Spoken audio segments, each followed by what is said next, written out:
Why use a consultancy firm to help you in filing your PR application in Singapore? This is the point of discussion for this presentation.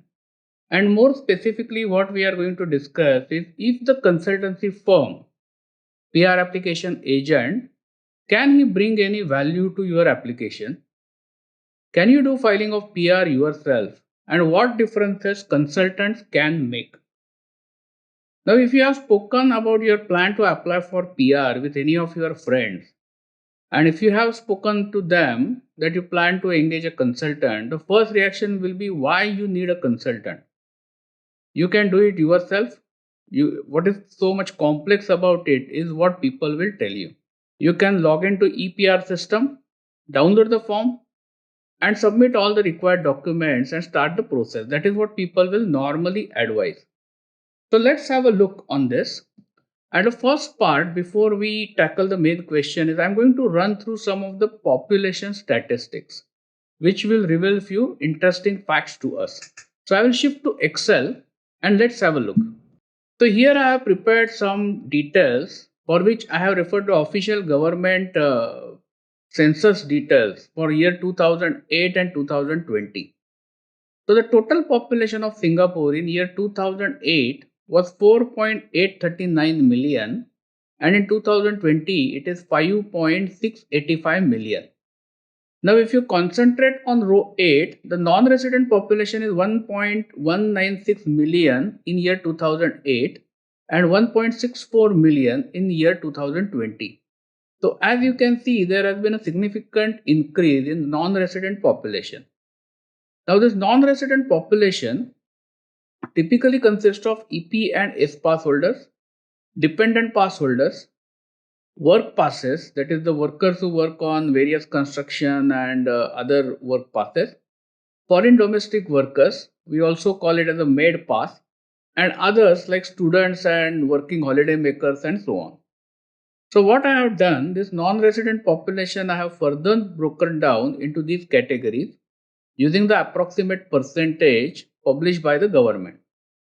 So you will notice EP and S pass holders were 287,000 in 2008, and that number grew to 393,000 in year 2020. I will not go through each and every category here, but what I want to do is now I want to scroll down. So total population, which consists of employment pass, dependent pass and S pass holders, that is the population which is qualified for applying for PR, was 490,000 in year 2008, and it rose to 672,000 in year 2020. Now ICA does not declare the percentage or the number of people who apply for PR every year. So we are making a presumption here that quarter population of this, that is 25% people out of this pool, will apply for PR every year. So that number comes to 122,590 for year 2008 and 168,202 for year 2020. Now the total PR granted as published by government in 2008 were 79,167, whereas in 2020 it was 27,500. So the success ratio of application versus PR granted in year 2008 was 64.5%. That means roughly 2 people in 3 applicants got the PR. Whereas the same ratio in 2020 is 16.34%.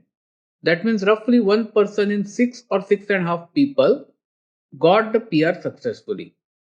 So as you can see, the situation in these 2 different years has completely changed. I'll go back to the presentation now and we'll continue there. So as we have seen in period 2001 to 2009, it was relatively easy to get PR. But the situation changed from 2010 and it progressively became difficult. So in a way, in that past decade, applying for PR was more or less like opening up a bank account.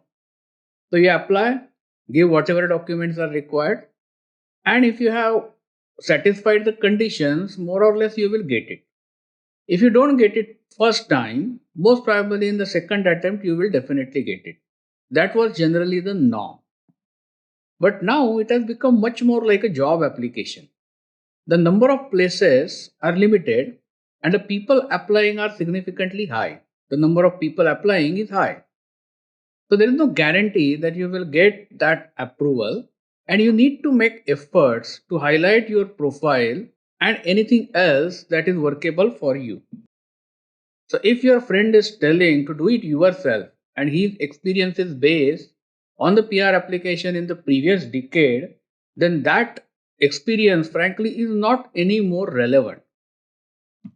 So the question is why this has happened. So as you see in the first chart here, the number of PRs, those were granted in 2007, 2008, 2009 were quite high. Now I don't have the data prior to 2007, but I guess the numbers were high at that point also. But from 2010 onwards, ICA has made it clear that every year they will be approving approximately 30,000 PRs only. And there is not going to be any substantial change in this policy. Whereas if you see on the right hand side, from 2010 onwards, the Singapore economy has consistently grown. From 2011 till 2019, it has grown by 34%. So there are more people, more foreigners in Singapore. Moreover, Singapore economy has taken a form or interest in a digital economy. So there are a lot of digital startups. You know that around you, fintech, blockchain, and Bitcoin, and all those kind of startups are happening. There are big companies like Shopee and Lazada, which are electronic commerce startups in this region. So obviously the economy has grown and there are more number of foreigners. So on one side you have limited spaces, and on the other side the number of foreigners who are on EPS pass and dependent pass has grown. So this has contributed to this poor ratio of approvals where only 1 in 6 or 7 people will get the approval for PR. And I expect that this trend will continue for a foreseeable future. In fact, it might become even difficult in coming years as economy continues to grow. So moving on to the next slide then, obviously first question is, can you file your PR on your own? The answer is obviously yes, you can do it. You have your SingPass access. You can log into EPR system, download the form, fill up the form, and obviously attach all the required documents. But the next question then is, should you file your PR on your own? And the answer is really no. Preferably engage a consultant. So I will explain you what values a consultant can bring in this process.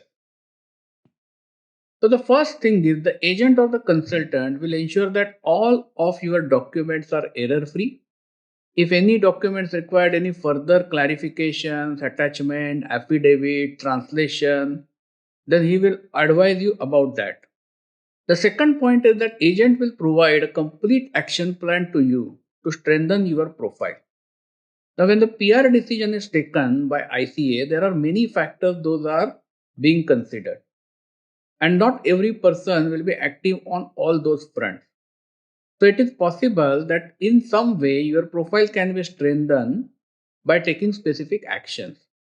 And most of the good agents will know what exactly needs to be done and they will accordingly advise you.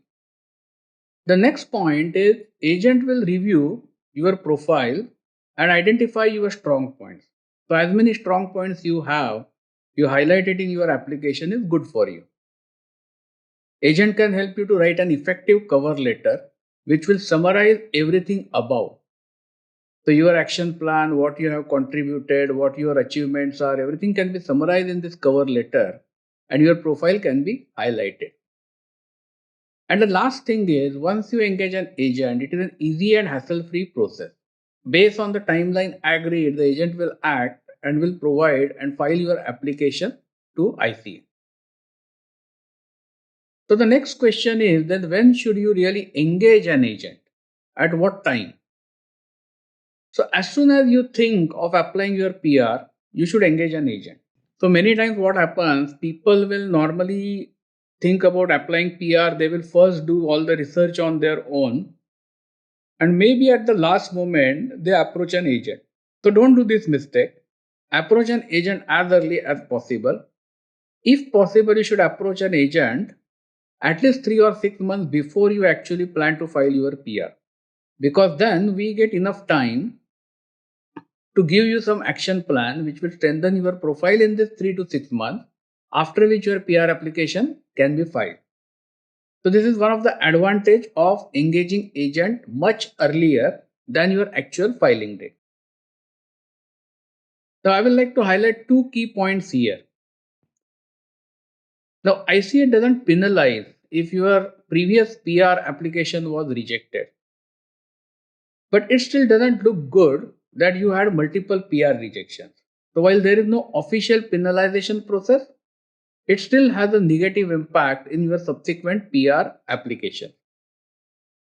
And the second thing is, I have prepared another video which you can watch where I have explained what do you tend to lose by not getting your PR in time. So if your PR is delayed, let's say by 18 months, because your first time application was not correct, then what do you tend to lose in that 18 months is what theoretically I have calculated in that video. So have a look on this.